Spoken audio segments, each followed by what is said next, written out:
Assalamualaikum warahmatullahi wabarakatuh. Pertama-tama, yang utama, yang terhormat Ibu Fauzia Eskom Mkom, yang dimana pada kesempatan kali ini saya akan mempresentasikan kembali terkait perbaikan dari mata kuliah interaksi manusia dan komputer, yang dimana untuk poin perbaikan dari website yang saya bawakan adalah pada bagian sistem informasinya. Jadi ketika kita masuk ke dalam websitenya itu tidak ada bagian informasi yang ditampilkan pada klinik atau website yang saya bawakan gitu ya.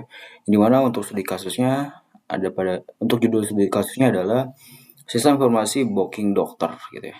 Jadi perbaikan yang telah saya lakukan adalah pada bagian landing page-nya. Jadi sebelum masuk ke dalam dashboard admin atau pasien atau sebelum masuk ke dalam login itu ada bagian landing page-nya nih. Ini adalah bagian penambahan yang telah saya lakukan. Di mana ada bagian periksa dokter pada bagian ini, terus ada bagian tentang sistem, terus tentang poliklinik yang tersedia. Ini ada pada bagian dokter-dokter nih. Informasi sedikit terkait dokternya. Misalkan Dokter Sari, Dokter Andra, Dokter Nadia, dan juga Dokter Farhan. Terus pada bagian ini ada bagian kenapa booking lewat sistem ini. Di sini ada bagian informasi terkait kenapa sih kita harus melakukan booking lewat sistem ini gitu ya. Tidak langsung saja ke kliniknya gitu ya. Yang dimana poinnya yang pertama adalah jadwalnya itu jelas dan tanpa bentrok gitu ya. Terus yang kedua adalah riwayat tersimpan rapi. Terus yang ketiga adalah bisa reschedule sendiri. Dan keempat transparansi lewat ulasan. Seperti itu kurang lebih terkait bagian dari landing page-nya. Dan juga sedikit informasi juga. Jadi ketika kita misalkan belum memiliki akun nih untuk daftar atau booking lewat website ini, kita bisa melakukan daftar terlebih dahulu pada bagian ini. Kita masukkan saja namanya, email, nomor telepon, alamat, sama passwordnya di sini. Karena saya pribadi sudah gitu ya, jadi bisa langsung masuk saja nih. Saya akan contohkan misalkan sebagai admin. Di sini passwordnya masukkan saja nih, apa? Masuk. Nah, ini adalah contoh bagian tampilan dari dashboard adminnya nih. Pada bagian dashboard admin, sedikit saya informasikan, ada bagian beranda, kelola dokter, kelola jadwal, kelola janji, kelola rekam medis, terus terakhir adalah laporannya nih.